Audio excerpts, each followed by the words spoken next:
Hello दोस्तों, welcome. इस video में हम क्लास 9 मैथ्स के 5th chapter introduction to Euclid's geometry इसका इंट्रोडक्शन करेंगे, यानी इसके सभी कॉन्सेप्ट्स आप समझेंगे। इस पूरे चैप्टर में क्या क्या है आप अपने सामने देख सकते हैं, ये सभी हम इस वीडियो में कवर करेंगे। यानी सबसे पहले हम यूक्लिड और उनकी बुक के बारे में कुछ बात करेंगे, फिर उसके बाद डेफिनेशंस आपके पास हैं, और सबसे इंपॉर्टेंट है एक्सियोम्स, इन्हें समझेंगे। और उसके बाद ये पॉस्टुलेट्स हैं, और फिर हम जो इसके एग्जाम्पल्स है, 2 एग्जाम्पल है और एक थ्योरम है, इसे भी कवर करेंगे। बहुत सिंपल लैंग्वेज में, बहुत आसान भाषा में मैं आपको समझाऊंगा। और इस वीडियो को देखने के बाद, इस वीडियो को समझने के बाद, इसके क्वेश्चंस करने में, जो आपके पास एग्जाम में क्वेश्चंस आएंगे, उन्हें करने में आपको कोई प्रॉब्लम नहीं होगी, क्योंकि एग्जाम में क्वेश्चंस आपके बहुत ट्रिकी क्वेश्चंस आते हैं, और उनमें जो ये एक्सियोम्स हैं और ये पॉस्टुलेट्स हैं, इनका रोल होता है। जो क्वेश्चंस इस चैप्टर से बनते हैं, उनमें क्वेश्चन करने में हमें इनका मेंशन करना होता है कि ये एक्सियोम यूज़ हुई है, ये यूज़ हुआ है। तो ये सब मैं आपको इस वीडियो में समझाऊंगा, और इससे पहले कि भी मैं चैप्टर अपलोड कर चुका हूं, और उनका लिंक आपको कमेंट बॉक्स में, जो पिन्ड कमेंट है, उसमें मिल जाएगा। तो शुरू करते हैं। देखो, सबसे पहले यूक्लिड और उनकी बुक के बारे में बात करते हैं।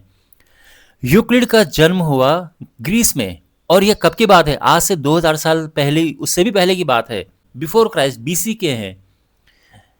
तो उन्होंने क्या किया कि उस समय कोई ऐसा ऑर्गेनाइज्ड नहीं था कि भाई ये ज्योमेट्री के रूल्स हैं, कुछ ऐसा है, कुछ ऐसा ऑर्गेनाइज्ड नहीं था। सब क्या करते थे, गुरु अपने चेले को मुंह जबानी, है ना, फिर वो पीढ़ी अगली पीढ़ी को भी मुंह जबानी नॉलेज शेयर करती थी, लेकिन कुछ ऐसा रिटर्न नहीं था कि भाई एक बुक है और आने वाली पीढ़ियां उस बुक को फॉलो करें, ऐसा कुछ नहीं था। तो ये शुरू किया यूक्लिड ने एक बुक जिसका नाम एलिमेंट्स है, इसकी रचना की, इससे उन्होंने लिखा, और इसमें ज्योमेट्री के जो, और इवन ज्योमेट्री नहीं, जनरल मैथ्स के भी उन्होंने जो रूल्स हैं वो लिखे।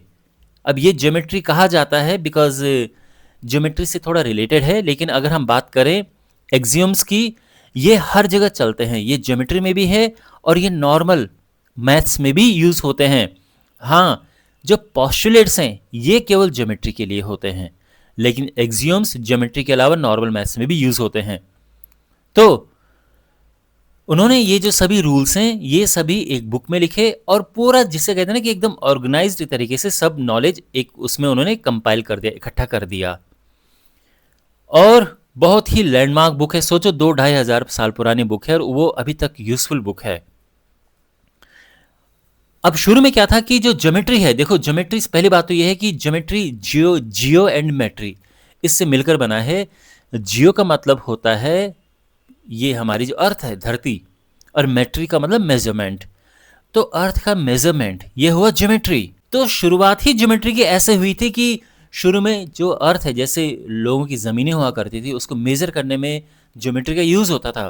कई बार जो खेत उनके होते थे, उनके अलग अलग शेप्स होते थे, अलग अलग साइज़ होते थे, उसको नापना कि कितना इसकी लंबाई चौड़ाई है, क्या एरिया है, ये सब ज्योमेट्री में आता था। लेकिन धीरे धीरे क्या हुआ कि ज्योमेट्री को फिर बिल्डिंग के कंस्ट्रक्शन में यूज़ होने लगा ज्योमेट्री। उसके बाद फिर ये हमारे मैथ्स में आने लगा, यानी क्योंकि इसके फिर बहुत सारी अलग अलग जगह इसके यूज़ होने लगे। इवन सैटेलाइट्स वगैरह की, प्लैनेट्स की स्टडी की, तो उसमें भी ज्योमेट्री का यूज़ होता है। तो इसलिए ये बाद में प्रॉपर एक मैथ्स की एक ब्रांच ही बन गई ज्योमेट्री। लेकिन जो शुरुआत इसकी हुई थी, वो हुई थी जो धरती है, अर्थ है, उसके मेजरमेंट से, जो लैंड उनके पास होते थे उनके, उसके मेजरमेंट से इसकी शुरुआत हुई थी। तो आपको समझ आ गया क्या है। अब जो एलिमेंट्स बुक है उसमें कुछ डेफिनेशंस हैं, कुछ एक्सियोम्स हैं और कुछ पॉस्टुलेट्स हैं, लेकिन वो तो बहुत बड़ी बुक थी, उसमें टोटल 13 वॉल्यूम्स थे, 13 बुक का एक कलेक्शन था वो एलिमेंट्स। लेकिन उसमें से कुछ आपकी बुक में हैं, जो आपकी बुक में है वो फिर मैं आपको बताऊंगा, ठीक है। तो सबसे पहले मैं आपको डेफिनेशंस बताऊंगा, और मैं आपको चलो ये भी बता देता हूं कि जो सबसे ज़्यादा इंपॉर्टेंट है वो आपके पास है एक्सियोम्स। ये सबसे मोस्ट इंपॉर्टेंट है। ये सेकंड नंबर पे इंपॉर्टेंट है पॉस्टुलेट्स। डेफिनेशंस मैंने देखी नहीं है कि किसी एग्जाम में डेफिनेशन पूछा हो, बट फिर भी मैं ये नहीं कहूँगा कि कभी पूछेंगे भी नहीं, तो इसलिए डेफिनेशंस भी मैं आपको समझा दूंगा, ये भी आपको पता होना चाहिए। और इसके बाद जब हम एग्जाम्पल करेंगे तो आपको ये पता चलेगा कि हाँ भाई कैसे इनका यूज़ होता है क्वेश्चंस करने में, एक्सियोम्स एंड पोस्टुलेट्स का। खैर सबसे पहले बात करते हैं डेफिनेशंस की। तो यहाँ पर आप देख सकते हैं अलग अलग का डेफिनेशन दिया है। तो सबसे पहले पॉइंट है। अब पॉइंट का डेफिनेशन क्या है? A point is that which has no part. तो ये है पॉइंट, इसका कोई पार्ट नहीं है। हम कहेंगे कि हम ये नहीं कह सकते कि ये जो चीज़ है ये इस पॉइंट से अलग हो रखी है। पॉइंट खुद ही एक ऐसी चीज़ है जिसकी ना तो लेंथ होती है, ना विड्थ होती है, ना हाइट होती है। ये होती है डायमेंशनलेस। डायमेंशनलेस का मतलब यही है कि ना उसकी लेंथ है, ना ब्रेड्थ है, ना हाइट है। ये है पॉइंट। ओके। सेकंड है a line is breathless length. एक लाइन होती है जिसमें ओनली लेंथ है और ब्रेड्थ नहीं है। अच्छा, एक बात का ध्यान रखना आप कि जो आजकल आप लाइन पढ़ते हैं उसमें एरो लगे होते हैं लास्ट में, लेकिन यूक्लिड ने जिस लाइन की बात की थी उसमें लास्ट में ऐसे एरो नहीं लगे हुए हैं, इस तरह से है। और अगर आप तीसरी लाइन पढ़ेंगे तो आपको समझ आ जाएगा। तीसरा जो डेफिनेशन है, the ends of a line are points. तो जो लाइन है उसके एंड्स जो हैं वो उसके पॉइंट होते हैं। यानी ये लाइन है, इसके एंड्स में एक तरह से हम कह सकते हैं कि पॉइंट्स हैं। और आप ये जानते हैं, अगर आपने पिछली क्लासेस में पढ़ा हो, कि जो लाइन होती है उसमें दोनों तरफ एरो इस तरह से लगे होते हैं, क्योंकि लाइन की लेंथ इनफाइनाइट होती है, यहाँ भी चलती जाती है, यहाँ भी चलती जाती है। तो यूक्लिड ने जिस लाइन की बात की थी वो अब हम उसको कहते हैं लाइन सेगमेंट। अब ये है लाइन सेगमेंट। ओके। और जो लाइन हम अब बात करते हैं वो इस तरह की लाइन है। ओके, ये ध्यान रखना, ये चेंज है थोड़ा सा अब की और जो उन्होंने लाइन के लिए कहा था उसमें। खैर, तो ये दोनों आप समझ गए कि लाइन एक ब्रेथलेस लेंथ है, मींस उसमें ओनली लेंथ है बट चौड़ाई नहीं है, ब्रेथ नहीं है। The ends of a line are points. तो इसके एंड्स जो हैं वो पॉइंट्स हैं, ये भी ठीक है। अ straight line is a line which lies evenly with the points on itself. तो ये कहा गया है कि एक स्ट्रेट लाइन इस तरह से होती है कि वो बिल्कुल पॉइंट से मिलकर बनी होती है। पॉइंट को आप बिल्कुल एक के बाद एक सटाकर अगर रख दें, ओके, तो वो एक लाइन बन जाएगी। ये कहा गया है, इसका मतलब यही है। समझ गए आप? यानी पॉइंट पॉइंट पॉइंट पर आप मिलाओगे तो एक लाइन बन जाएगी, ये है। फिर a surface is that which has length and breadth only. तो एक सरफेस है, उसमें लेंथ एंड ब्रेड्थ होती है, लेंथ है और ब्रेड्थ है, यह है सरफेस। तो ध्यान रखना, लाइन एंड सरफेस में क्या अंतर है कि जो लाइन है उसमें ओनली लेंथ है, नो ब्रेड्थ। सरफेस में लेंथ भी है और ब्रेड्थ भी है। और ये क्या कहा गया है? The edges of a surface are lines. ये आप सरफेस देख सकते हैं और इसके एजेस देखो, एक एज ये है, एक एज ये है, एक एज ये है और एक एज ये, इनको एजेस कहते हैं। और ये एजेस क्या हैं? एजेस लाइंस हैं। तो ये जैसे ये है, आप इसे भी देखो, ये भी तो एक लाइन है ना, ये भी देखो, ये भी एक लाइन है, यहाँ पे देखो ये भी एक लाइन है। अगर आप इसको देखो, ये भी अपने आप में एक लाइन है। इसको उठा के अगर बगल में रखोगे आप तो बिल्कुल ये लाइन बनेगी ना, ऐसे ऐसे ही ये है। तो इसके जो एजेस हैं वो अपने आप में लाइंस हैं। ये भी समझ आ गया? A plane surface is a surface which lies evenly with the straight lines on itself. अब आपको याद है ये वाली लाइन मैंने क्या बताया था? ये जो यहाँ पर डेफिनेशन कही गई है, क्या था ये? कि एक स्ट्रेट लाइन ऐसी है जो पॉइंट और पॉइंट मिलकर बनती है ऐसे। तो ये बन जाएगी स्ट्रेट लाइन। ऐसे ही प्लेन सरफेस में है कि अगर आप लाइनों को आपस में मिलाएंगे तो क्या मिलेगा? आप समझ रहे हैं ना? आप लाइनों को आप एक के बाद एक ऐसे सटाकर रखेंगे तो आपको मिलेगी plane surface. A plane surface is surface which lies evenly with the straight lines on itself. तो यहां पर अगर आप देखें ये, ओके, और यहां पर ये एक के बाद एक लाइन इसमें ऐड होती जा रही है और ये क्या बन रहा है? Plane surface. तो प्लेन सरफेस क्या होती है? जब हम लाइनों को ऐसे मिलाकर लगाते हैं तो प्लेन सरफेस बन जाती है। इसका इस लाइन का वही मतलब है। तो डेफिनेशंस आपको समझ आ गई और अब बढ़ते हैं एक्सियोम्स की ओर। एक्सियोम्स को वन बाय वन हम डिस्कस करेंगे, तो इसलिए मैंने यहां पे पहली एक्सियोम लिखी है। क्या है ये? Things which are equal to the same thing are equal to one another. यानी अगर कोई ए है, ये इक्वल है सी के, और बी भी इक्वल है सी के, तो इसका मतलब ये होगा कि ए और बी आपस में इक्वल हैं। इसका वही मतलब है कि जो चीजें, यानी ये चीजें एक ही चीज के इक्वल है, तो ये एक ही चीज है ना, दोनों सी हैं। तो अगर दो चीजें एक ही चीज के इक्वल हैं तो ये आपस में इक्वल होंगी। ये कहा, ये है इसका मतलब। ओके, अभी कहां कहां पे यूज होता है? मान लो कि दो लड़के हैं, अमित और सुमित, और ये कहा गया है कि अमित की हाइट इक्वल है रोहित की हाइट से, और सुमित की हाइट भी रोहित की हाइट के इक्वल है। तो क्या अमित और सुमित की हाइट बराबर है? इसके बारे में आप क्या कह सकते हैं? क्या इनकी हाइट इक्वल है? तो आप कहोगे कि यस, अमित की हाइट रोहित की हाइट की इक्वल है, सुमित की हाइट रोहित की हाइट की इक्वल है। So according to the Euclid's axiom, अब देखो इसमें नंबर देने की जरूरत नहीं कि फर्स्ट एक्सियोम है सेकंड एक्सियोम है, ध्यान रखना। Okay, according to Euclid's axiom, things which are equal to the same thing are equal to one another. यानी जो चीजें एक ही चीज के इक्वल है आपस में इक्वल होंगी। तो इसीलिए हम ये कह सकते हैं कि अमित की हाइट और सुमित की हाइट आपस में इक्वल है। आप समझ गए?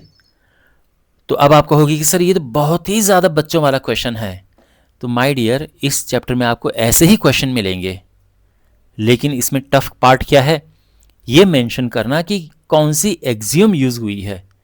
तो ये इसको चैलेंजिंग बनाता है, तो इसलिए आपको याद होनी चाहिए। बिल्कुल इसको रट लेना आप, कि जैसे एग्जाम में क्वेश्चन आ गया तो आप फट से मेंशन कर दो कि according to Euclid's axiom, things which are equal to the same thing are equal to one another.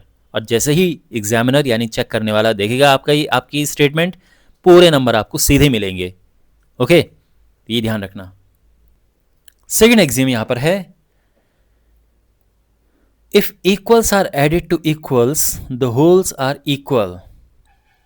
तो जब हम मान लो कि ए और बी आपस में इक्वल हैं, ये हमें पहले से पता है कि इक्वल हैं, दोनों में अगर हम ऐड कर दें, मान लो कि दोनों में हमने 5 ऐड कर दिया, जैसे ए और बी आपस में इक्वल हैं, हमने दोनों में कर दिया 5 ऐड कर दिया, सी ऐड कर दिया, एक्स ऐड कर दिया, पर सेम चीज ऐड की है, तो ये भी इक्वल होंगे। तो अगर ये आपस में इक्वल हैं और उनमें हम इक्वल चीज ऐड कर दें, तो ये भी आपस में इक्वल होंगे। या तो हम ये भी कह सकते हैं कि अगर ए और बी आपस में इक्वल हैं और सी और डी आपस में इक्वल हैं, तो इफ इक्वल्स यानी ये आर एडेड टू इक्वल्स, यानी ये, तो जो इनके होल होंगे ऐड करने के बाद, तो ये और ये प्लस हो जाएंगे, ये और ये भी प्लस हो जाएंगे। तो ऐड करने के बाद ये होंगे और ये भी आपस में इक्वल होंगे। तो होल्स जो है यानी ये और ये भी इक्वल होंगे। ये है कहने का मतलब, समझ गए आप? तो कोई इक्वल चीजें हैं, हम इक्वल चीज ऐड कर दें, तो जो होल है ये पूरा, ये भी आपस में इक्वल होंगे। ओके, जो हाइट पहले मान लो कि इन दोनों की हाइट इक्वल थी, इनमें हमने इक्वल हाइट ऐड कर दी, तो जो कंबाइंड हाइट दोनों की वो भी इक्वल होगी। ओके, और अगेन आप ये कहोगे कि सर ये तो बहुत बच्चे वाली बात है। तो ये जो बातें कही गई है ना, ये आज से 2500 साल पहले बात कही गई है, 2000 साल से ज़्यादा हो गया, 2200 साल पहले की बात है ये। उस समय के लिए तो बहुत ग्राउंड ब्रेकिंग चीज़ थी, बहुत रिवोल्यूशनरी चीज़ थी ये सब लिखना, ये सब पता करना। अभी आपको क्योंकि सब कुछ बुक में है, सब कुछ सामने है, तो ये चीज़ें आपको ईजी लग रही होंगी, लेकिन उस समय के हिसाब से ग्राउंड ब्रेकिंग चीज़ थी ये वही बात होगी कि अगर मैं आपसे कहूं कि भाई 4 में से 4 को माइनस करो तो क्या होगा, आप बोलोगे क्या होगा, 0 हो गया, इतना सिंपल है। लेकिन उस समय की बात सोचो जब 0 की डिस्कवरी ही नहीं हुई थी, 0 पता ही नहीं था, कि मतलब लोगों को 0 के बारे में नहीं पता था। तो जब ये 0 आया तो ये तो बिल्कुल ग्राउंड ब्रेकिंग था ना, बिल्कुल क्रांतिकारी चीज़ थी ये। तो वही बात है, जिस समय चीज़ों की शुरुआत हुई उस समय के लिए वो बहुत बड़ी चीज़ें थी। ओके, तो अगेन सबसे इसमें जो टफ पार्ट आपको लग सकता है वो कि इनको याद रखना, और ये आपको याद होने ही होने चाहिए। इस चैप्टर में बस आपको यही तो करना है कि एक्सियोम्स आपने रट लेने हैं।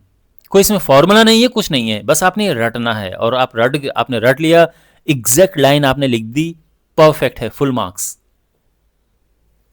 और अब हमारे पास तीसरी एक्सियोम है जो आपकी बुक में तीसरी है। वैसे आप लिखना मत कि यूक्लिड की थर्ड एक्सियोम है, ठीक है ना। हो सकता है ये किसी और नंबर की एक्सियोम हो, क्योंकि उस बहुत सारे एक्सियोम्स ही, उसमें से कुछ ही आपके पास में हैं। ओके, तो आपके बुक में तीसरे नंबर की हो सकता है कि जो ओरिजिनल बुक थी एलिमेंट्स, उसमें किसी और नंबर पे हो। तो जब भी आपको मेंशन करना होगा तो आप सीधा कहेंगे कि अकॉर्डिंग टू यूक्लिड्स एक्सियोम, और फिर आप बात कहेंगे। एनीवे, क्या है ये?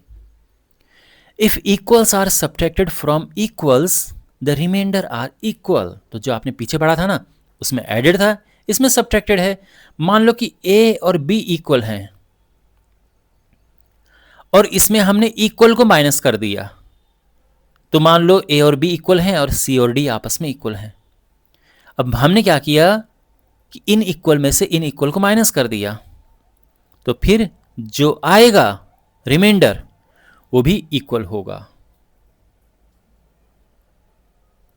तो अगर ऐसा है और ऐसा है तो ऐसा होगा, ठीक है। मान लो कि 10 और 10 देखो इक्वल होते हैं ना, 2 और 2 भी आपस में इक्वल होते हैं। अब इसमें से इसको माइनस करो और इसमें से इसे माइनस करो, तो ये भी आपस में इक्वल होंगे। ये वही वाली बात है। तो आई होप आपको ये समझ आ गया होगा। Things which coincide with one another are equal to one another. जो चीज़ें एक दूसरे के साथ कोइंसाइड होती हैं वो एक दूसरे की इक्वल होती हैं। कोइंसाइड करने का मतलब ये है कि एक दूसरे के बिल्कुल ऊपर आना, एक दूसरे को बिल्कुल ढक देना। तो मान लो एक ट्राइंगल ये है और एक दूसरा ट्राइंगल ये है। अगर ये ट्राइंगल एक दूसरे को बिल्कुल कवर कर दें, तो देखो कवर कर रहे हैं क्या ये दोनों एक दूसरे को, बिल्कुल। ब्लू वाले को रेड वाले ने कवर कर दिया और रेड वाले को ब्लू वाले ने बिल्कुल कवर कर दिया, ठीक। तो हम ये कह सकते हैं कि ये दोनों इक्वल हैं एक दूसरे के। तो अगर दो चीज़ें एक दूसरे को बिल्कुल एक दूसरे के ऊपर आ जाती हैं तो इक्वल होती हैं। ऐसे हम लाइन के साथ भी कह सकते हैं कि एक लाइन है ये और दूसरी लाइन ये है, और अगर ये बिल्कुल एक दूसरे को ढक देती हैं कि जैसे ये, तो ब्लू वाले को रेड वाले ने पूरा ढक दिया और इस रेड वाले को इस ब्लू वाले ने पूरा ढक दिया है। तो हम ये कह सकते हैं कि ये दोनों इक्वल हैं, इनकी लेंथ इक्वल है, इनके साइज दोनों लाइन इक्वल हैं। तो समझ गए कि दो चीज़ें, वो ट्रायंगल हो सकते हैं, वो सर्कल हो सकते हैं, वो लाइंस हो सकती हैं, अगर एक दूसरे को कोइंसाइड करें, वो बिल्कुल एक दूसरे के ऊपर आ जाएं, तो हम कहेंगे कि वो इक्वल हैं। और ये बहुत इंपॉर्टेंट है, ये ध्यान रखना इंपॉर्टेंट, इससे बहुत क्वेश्चन बनते हैं। तो कभी भी आपके पास आपको एक क्वेश्चन दिखे कि ये और ये इक्वल हैं, तो ये क्यों इक्वल हैं, मतलब जैसे आपके पास ये है, ये बहुत ही ज़्यादा पूछे जाने वाला क्वेश्चन आपके पास है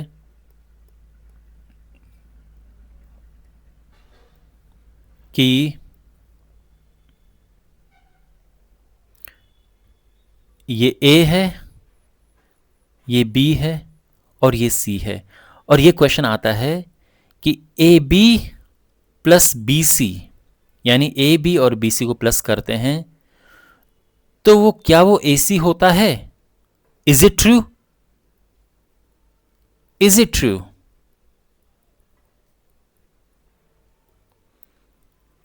तो आप बोलोगे ये क्या बात है, AB है ये BC है तो ये AC है, बिल्कुल ट्रू है, साफ दिख रहा है। लेकिन हमने मेंशन करना है एक्सियोम, तो हम कहेंगे कि by Euclid's axiom things which are coincide with one another are equal to one another. तो हम ये कहेंगे कि जो AC है पूरा का पूरा, ये हमारे पास है AC, और ये AC बिल्कुल उतना ही लंबा है जितना यहां से यहां तक है। तो अब क्या है कि ये ए बी यहां से आता है कि बी सी यहां से आता है, तो A B plus B C हमने कर दिया है। तो अगर हम केवल इसको देखें तो हम ये कहेंगे कि भाई यहां से यहां तक ए बी है, यहां से यहां तक बी सी है, हमने इनको इकट्ठा रख दिया है, तो ये ए बी और प्लस बी सी है। पर ये तो ए सी है ना। तो अब क्या है कि अगर हम इसे इसके ऊपर लेकर आते हैं तो रेड वाले ने ब्लू वाले को बिल्कुल कवर कर दिया है। रेड वाली क्या थी, हमारी ए सी थी ये, और जो ब्लू में थी, ब्लू में A B plus B C था। तो फिर आप ये कहोगे कि A B plus B C को ए सी ने क्या कर दिया है, कोइंसाइड कर दिया। A B plus B C and A C are coinciding with each other and according to Euclid's axiom, things which coincide with one another are equal to one another. Therefore, AB plus BC is equal to AC. बस आपने इतना लिखना है, understand, और ये आपका answer आ जाएगा। इतना ही आपने मेंशन करना है। स्पेशली ये है कि एक्सियोम मेंशन करना इसमें सबसे इंपॉर्टेंट पार्ट है। The whole is greater than the part. तो यहां पर एक ये है कंप्लीट, ये सेंटर है और ये है इसका एक हिस्सा। तो ये कहा गया है कि ये जो होल मतलब ये पूरा का पूरा, और पार्ट का मतलब इसका एक हिस्सा। तो जो ये होल है ये पार्ट से बड़ा है, ग्रेटर मतलब बड़ा, ये जो पूरा का पूरा है इस पार्ट से बड़ा है। बस यही है, सिंपल है। तो अगर आपके पास ये आए कि भाई एक एप्पल है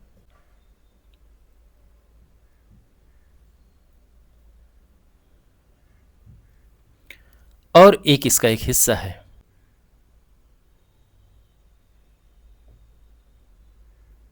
तो क्या ये इससे बड़ा है, तो आप मेंशन करेंगे यूक्लिड की एक्सियोम कि according to Euclid's axiom the whole is greater than the part, therefore the apple is greater than a slice of Apple.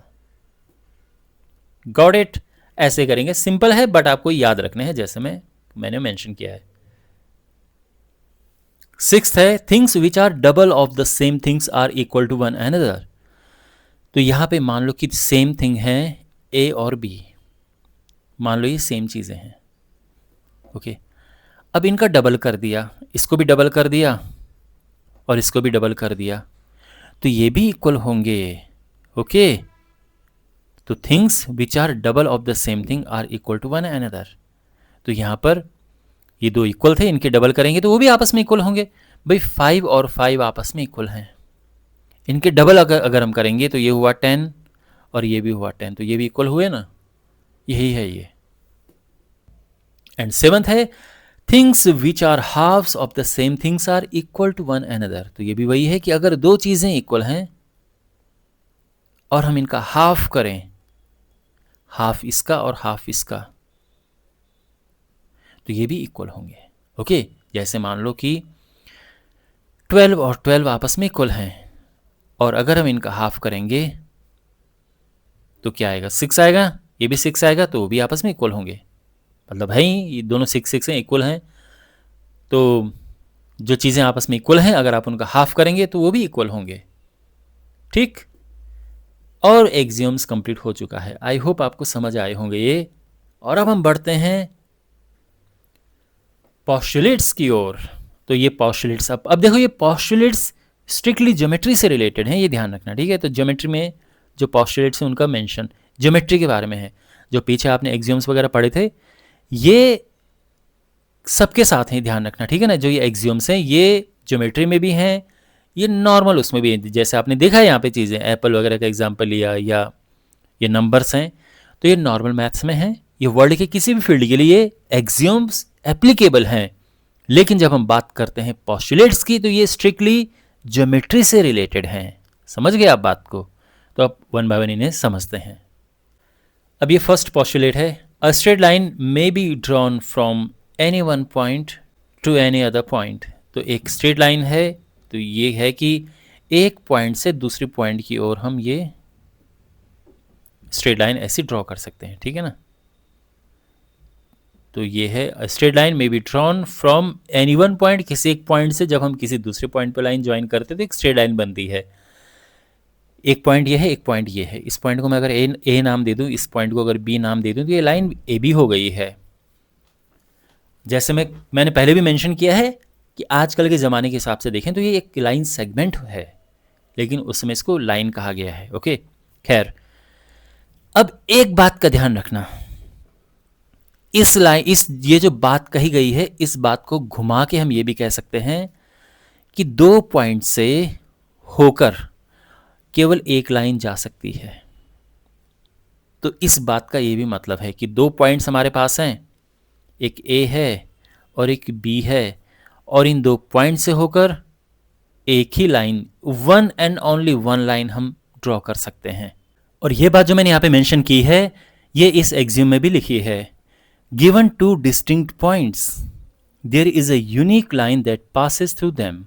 यानी 2 पॉइंट्स अगर हमारे पास हैं, 2 डिस्टिंक्ट यानी 2 अलग अलग पॉइंट्स हैं, तो एक यूनिक लाइन, यूनिक का मतलब होता है ओनली, जो बिल्कुल जिसके जैसे दूसरा नहीं है। तो एक यूनिक लाइन, एक अकेली लाइन यहाँ से पास हो सकती है, उससे ज़्यादा नहीं, कहने का ये मतलब है। ठीक है ना। तो अब यहाँ पर ये बात ध्यान रखना कि एक पॉइंट से हम कितनी भी लाइंस ड्रॉ कर सकते हैं, कितनी भी लाइंस हम एक पॉइंट से ड्रॉ कर सकते हैं।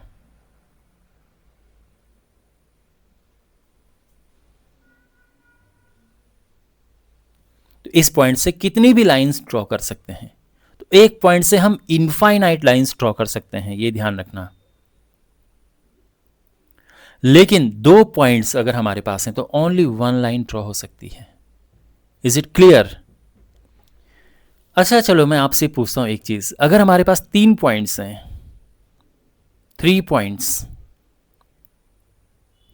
अब बताओ कितनी लाइंस हम ड्रॉ कर सकते हैं।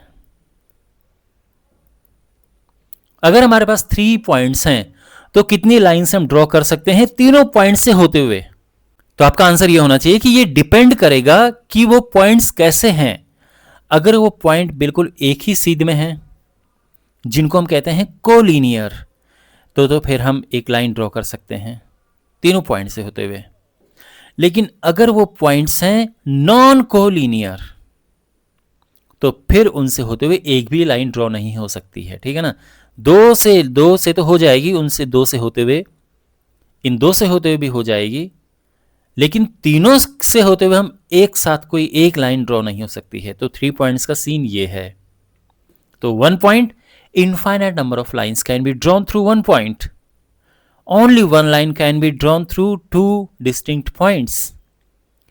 And for 3 points, 0 line in case of non-collinear points, 1 line in case of collinear points can be drawn.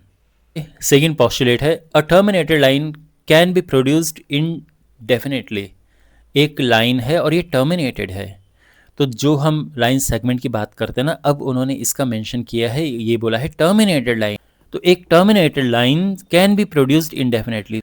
तो एक लाइन है जिसके 2 एंड पॉइंट्स हैं, अगर दोनों तरफ से आप इसको बढ़ाएं तो इस तरह से हम बढ़ा सकते हैं। ओके, तो कोई लाइन जो टर्मिनेटेड है यानी इसके 2 एंड पॉइंट्स हैं, तो इसको दोनों तरफ से हम ऐसे बढ़ा सकते हैं इनडेफिनेटली, कि कहीं तक भी बढ़ा सकते हैं। ये है थर्ड पॉस्टुलेट है, अ circle can be drawn with any centre and any radius. तो कोई भी पॉइंट आप सेंटर लेके और किसी भी लेंथ का आप रेडियस लेके आप एक सर्कल ड्रॉ कर सकते हैं। Got it?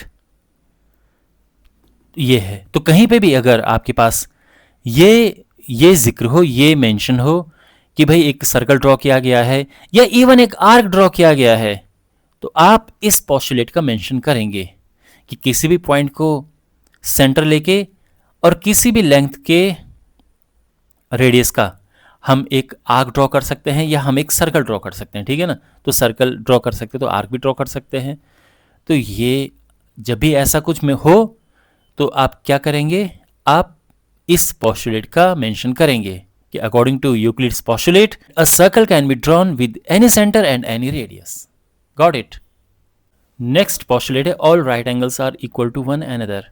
तो इसका मतलब है कि जितने भी राइट एंगल हैं, चाहे छोटे हों बड़े हों साइज में, सब के सब इक्वल होते हैं।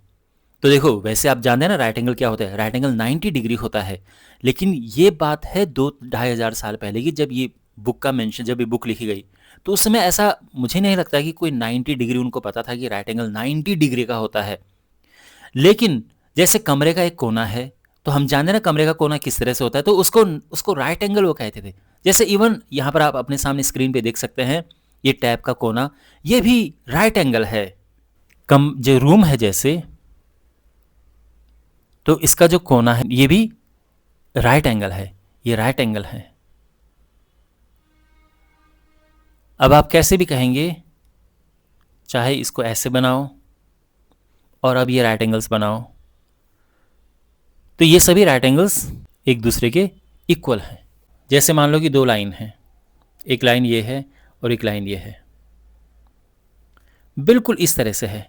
तो यहाँ पर क्या है कि ये चार राइट एंगल में बढ़ गया है। एक राइट एंगल ये है, एक ये है, एक ये है, एक ये। देखो ये राइट एंगल बहुत ज़रूरी चीज़ है। आपने कंस्ट्रक्शन के दौरान या कारपेंटर के पास एक चीज़ देखी होगी, ये, और इसे कहते हैं गुनिया।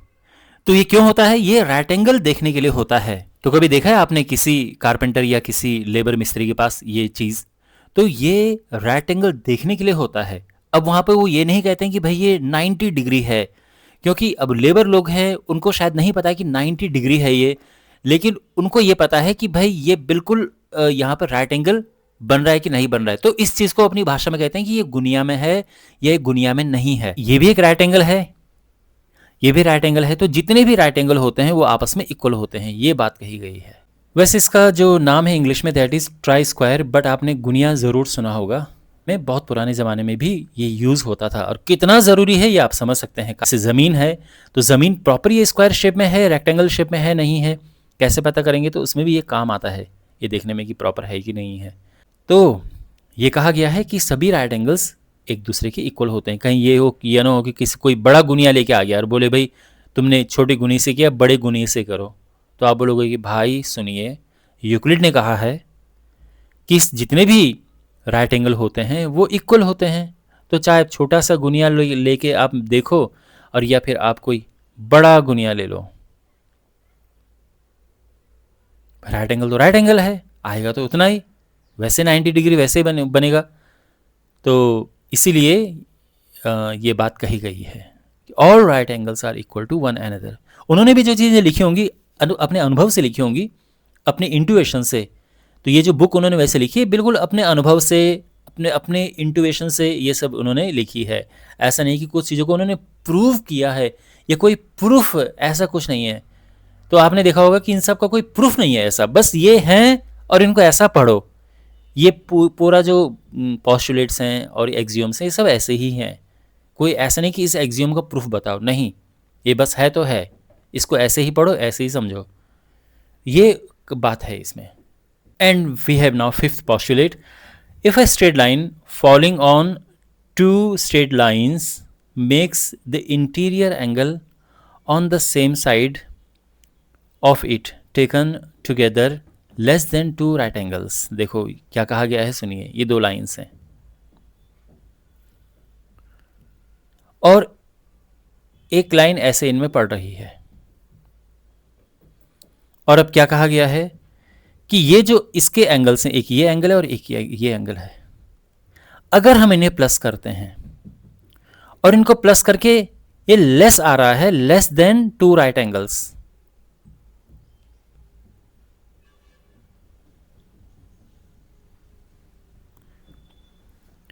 तो फिर क्या होगा कि अगर आप इन लाइनों को आगे बढ़ाओगे तो ये मिल जाएंगी, और ये वहां मिलेंगी जहां सम टू राइट एंगल से कम है।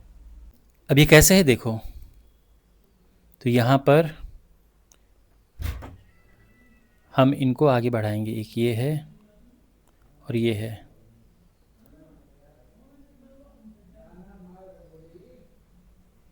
तो अब आपने देखा ये दोनों लाइंस यहां पर मिल चुकी हैं, और एक किस तरफ मिली, उस तरफ मिली जहां पर ये जो दोनों एंगल थे इनका टोटल टू राइट एंगल से कम। टू राइट एंगल का मतलब अगर हम देखें तो टू, देखो होता ये है कि एक लाइन अगर ये है और एक लाइन ये है, बिल्कुल अगर ये पैरेलल हैं एक दूसरे के, बिल्कुल अगर पैरेलल हैं, आपको पता है पैरेलल का मतलब है कि कभी एक दूसरे को नहीं मिलेंगी, और ये हम एक लाइन ऐसे करें कि अगर ये 90 और ये 90 है, अगर ये 90 और ये 90 है, देखो 90 तो हम आज के हिसाब से बोल रहे हैं, उस समय ये केवल और केवल राइट एंगल यूज़ करते थे। तो एक ये राइट एंगल है और ये राइट एंगल है, तो ये इनका प्लस क्या है, ये 2 राइट एंगल हैं। ऐसे ही इस तरफ ये भी 2 राइट एंगल हैं, ये भी 2 राइट एंगल है, ये भी 2 राइट एंगल है। ना तो ये 2 राइट एंगल से कम है, ना ये 2 राइट एंगल से कम है, इसलिए ना ये तो यहाँ मिलेंगे और ना ये यहाँ मिलेंगे। लेकिन यहाँ पर जो इनका जो एंगल का प्लस है, ये 2 राइट एंगल से कम है ना। अगर मैं वैसे देखूं, बताऊं आपको, 2 राइट एंगल होता है 90 + 90 यानी 180 डिग्री। तो 180 डिग्री से कम जिस तरफ ये एंगल का टोटल होता है वहाँ मिलेंगी, लेकिन आप 180 डिग्री ये नहीं यूज़ करेंगे, आप केवल 2 राइट एंगल यूज़ करेंगे, ठीक है।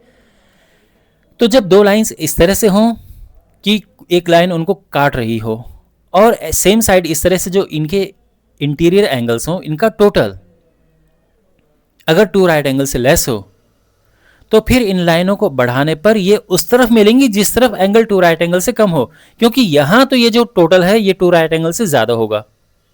ये जो टोटल अगर आप करोगे तो ये 2 राइट एंगल से ज़्यादा होगा, 180 डिग्री से ज़्यादा होगा, तो यहाँ तो फिर ये मिलेंगे नहीं, ये उस तरफ मिलते हैं जहाँ टोटल 2 राइट एंगल से कम हो। ओके, और ये है पोस्टुलेट 5। आई होप आपको समझ आया होगा। और अब हमारे पास हैं एग्जाम्पल्स, 2 एग्जाम्पल हमारे पास हैं। तो यहाँ पर देखो, पहला एग्जाम्पल है, और ये वैसे मैं आपको पहले भी बता चुका हूँ अगर आपको याद हो। ABC are 3 points on a line, ये 3 पॉइंट्स एक लाइन पे हैं। B lies between A and C, B A और C के बीच में है। Prove that AB + BC is equal to AC, AB + BC is equal to AC। तो हम वही कहेंगे कि सिंस जो AC है, अगर हम देखो ये AC है, तो और ये क्या है, यहाँ से यहाँ तक ये है AB, देखो यहाँ से यहाँ तक AB है और यहाँ से यहाँ तक BC है। तो AB + BC और AC कोइंसाइड करते हैं। AC हमने इस तरह से बना दिया है, यहाँ पर ये देखो ये A और ये C। तो हम ये लिखेंगे कि here we see that AB + BC and AC are coinciding with each other and AC are coinciding with each other। अगर आप देखें तो ये और ये कोइंसाइड कर रहे हैं, यानी ये इसको ढक लेगा और ये इसको ढक लेगा। अब यूक्लिड की एक एक्सियम कहती है, क्या कहती है, कि things that coincide with one another are equal to one another, and therefore हम कह सकते हैं कि AB + BC is equal to AC, क्योंकि AB + BC एंड AC ये एक दूसरे को कोइंसाइड कर रही हैं, यानी ये इसके ऊपर आ सकता है और बिल्कुल ढक लेगा, और ये इसके ऊपर आएगा बिल्कुल ढक लेगा, एक दूसरे को कोइंसाइड कर रहे हैं। और इस तरह से हम इसका प्रूफ लिखेंगे। आई होप आपको समझ आ गया होगा। सेकेंड एग्जाम्पल है, prove that an equilateral triangle can be constructed on any given line segment. देखो, अगर हमारे पास एक गिवन लाइन सेगमेंट हो तो हम उस पर इक्विलेटरल ट्राइंगल कंस्ट्रक्ट कर सकते हैं। अगर हम नॉर्मली देखें तो ये बहुत सिंपल है। आपने क्या करना है, एक लाइन सेगमेंट ड्रॉ करना है और उस पर फिर आप यहाँ पे रख के हम एक आर्क ड्रॉ करेंगे ऐसे, फिर यहाँ पे रख के हम एक आर्क ऐसे ड्रॉ करेंगे, और फिर यहाँ पे ये मिल गया ना, तो इससे ज्वाइन कर देंगे और ये पॉइंट से हो गया, ट्राइंगल ABC कंस्ट्रक्ट हो गया। लेकिन इसे हम इससे कैसे कनेक्ट करें, यूक्लिड की जो पोस्टुलेट एक्सियम से उसे कैसे कनेक्ट करें। यूक्लिड की जो पोस्टुलेट्स हैं उनकी हेल्प लेंगे और तब जाके हम इक्विलेटरल ट्राइंगल कंस्ट्रक्ट करेंगे। तो सबसे पहले तो एक लाइन सेगमेंट हम ड्रॉ कर देते हैं। तो ये हमने एक लाइन सेगमेंट ड्रॉ कर दिया।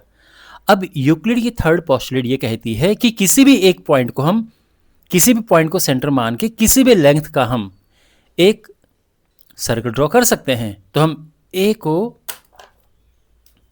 सेंटर मान के और हम AB रेडियस का हम एक आर्क इसमें ड्रॉ करेंगे। तो इस तरह से ये आर्क यहाँ पर ड्रॉ हो जाएगा। ऐसे ही B को सेंटर मान के हम AB लेंथ का एक आर्क ड्रॉ करेंगे। ये हो गया, ठीक है। अब ये यहाँ पर मिल गए हैं, तो ये हम लाइन सेगमेंट्स इस तरह से इनको मिलाएंगे लाइंस को, और ये C हो गया और ये ट्राइंगल ABC कंस्ट्रक्ट हो गया। तो ट्राइंगल ABC कंस्ट्रक्ट हो गया, बट अब ये इक्विलेटरल कैसे है। अभी तो ये कि ट्राइंगल कंस्ट्रक्ट हो गया है, बट इक्विलेटरल कैसे है ये। देखो यहाँ पर क्या है कि AB = AC है। क्यों? क्योंकि हमने A पे रख के और फिर हमने ये ड्रॉ किया ना, तो ये हमने आर्क ड्रॉ किया, तो ये भी इसका रेडियस है, ये भी इसका रेडियस है। और किसी एक सर्कल में अगर दो रेडियाई हैं तो दोनों इक्वल होते हैं, तो A B is equal to A C है। Okay, both are radii of the same circle. इसी तरह से जो यहाँ पे रख के जब हमने खींचा, तो यहाँ पर भी जो बी ए है, बी ए कहो या ए बी कहो, बात एक ही है, is equal to B C. तो यहाँ भी A B is equal to B C है, क्योंकि दोनों ही रेडियाई हैं सेम सर्कल के। अब आप नोटिस करो, अब आप देखो यहाँ पर क्या है, A C is equal to A B है, B C is equal to भी ए बी है। और यूक्लिड की एक्सियम क्या कहती है कि इक्वल्स, मतलब जब दो चीजें सेम चीज के इक्वल होती हैं तो वो आपस में भी इक्वल होती हैं। तो यहां पर ए सी जो है ए बी के इक्वल है और बी सी भी ए बी के इक्वल है, तो फिर ए सी एंड बी सी भी इक्वल होंगे, और इस वजह से A B is equal to B C is equal to A C होगा, और यानी ए बी सी एक इक्विलेटरल ट्राइंगल है। तो ये चीज समझ आ गई आपके? ओके, तो इस तरह से इसको प्रूव करेंगे। ओके, तो आपने देखा हमने यहाँ पे यूक्लिड के पोस्टुलेट यूज़ किया, यूक्लिड के एक्सियम को यूज़ किया, और तब जाके ये हमने प्रूव किया है कि इक्विलेटरल ट्राइंगल हम कंस्ट्रक्ट कर सकते हैं एक गिवन लाइन सेगमेंट जब दिया हो। अब हमारे पास है theorem 5.1, two distinct lines cannot have more than one point in common. अगर हमारे पास दो लाइन्स हैं तो इनके एक से ज़्यादा कॉमन पॉइंट नहीं हो सकते हैं। देखो, या तो इनका कोई भी कॉमन पॉइंट नहीं होगा कि लाइंस एक दूसरे के पैरेलल हैं, और या फिर इनका एक कॉमन पॉइंट होगा अगर लाइंस पैरेलल नहीं हैं, बट मोर देन वन नहीं होगा। ऐसा नहीं कि दो कॉमन पॉइंट हैं, यानी दो पॉइंट पे एक दूसरे को टच करेगा या कट करेगा, ऐसा नहीं होगा। ओके, यही बातें कही गई है, और ये हमने प्रूव करना है कि क्यों ऐसा नहीं होगा, कि दो लाइंस एक से ज़्यादा बार एक दूसरे को कट नहीं कर सकती हैं। तो यहाँ पर हम यूज़ करेंगे यूक्लिड की एक पोस्टुलेट को। तो यहाँ पर पोस्टुलेट 5.1 क्या कहती है, तो एक काम करते हैं, जब हम इसको प्रूव करेंगे ना, तो इसको हम प्रूव करेंगे प्रूफ बाय कॉन्ट्रडिक्शन से। तो यहाँ पर दो लाइंस L और M हैं, और हमने ये प्रूव करना है कि इनमें केवल एक कॉमन पॉइंट है। देखो, दो लाइंस हैं और हमने प्रूव करना है कि केवल एक ही कॉमन पॉइंट है, दो कॉमन पॉइंट नहीं। ये प्रूव करना है हमने, ठीक है। लेकिन थोड़े टाइम के लिए मान लो कि जो लाइंस है इसमें दो कॉमन पॉइंट हैं, P एंड Q। इसका मतलब क्या हुआ? इसका मतलब ये हुआ कि जो दो लाइंस हैं इनके दो कॉमन पॉइंट हैं। बट यूक्लिड की एक्सियम क्या कहती है? यूक्लिड की एक्सियम कहती है कि दो पॉइंट से हम केवल एक लाइन ड्रॉ कर सकते हैं। Only one line can be drawn through two distinct points. तो फिर यानी जो हमने अभी अज्यूम किया था कि दो पॉइंट कॉमन हो सकते हैं, उसमें और इसमें कॉन्ट्रडिक्शन है ना। और एक कॉन्ट्रडिक्शन क्यों है? क्योंकि हमने गलत अज्यूम किया था, जो हमारी अजम्पशन थी वो रॉन्ग थी। तो फैक्ट क्या है कि दो लाइंस के more than one common point नहीं हो सकते हैं, एंड हेंस प्रूव्ड। तो इस तरह से हम इसको लिखेंगे। ओके, सिंपल है, बहुत बेसिक है, बट किस तरह से लिखना है ये आपको आना चाहिए। तो आई होप आपको समझ आ गया होगा। और इसी के साथ इस चैप्टर के सभी कॉन्सेप्ट कंप्लीट होते हैं। मुझे उम्मीद है कि आपको ये सब समझ आए होंगे अच्छे से। इस चैप्टर की जो एक्सरसाइज है, एनसीईआरटी एक्सरसाइज, उसके लिए आप अपने सामने प्लेलिस्ट देख सकते हो, उस पर क्लिक करें और इस चैनल को सब्सक्राइब करें। मिलते हैं अगली वीडियो में। Take care.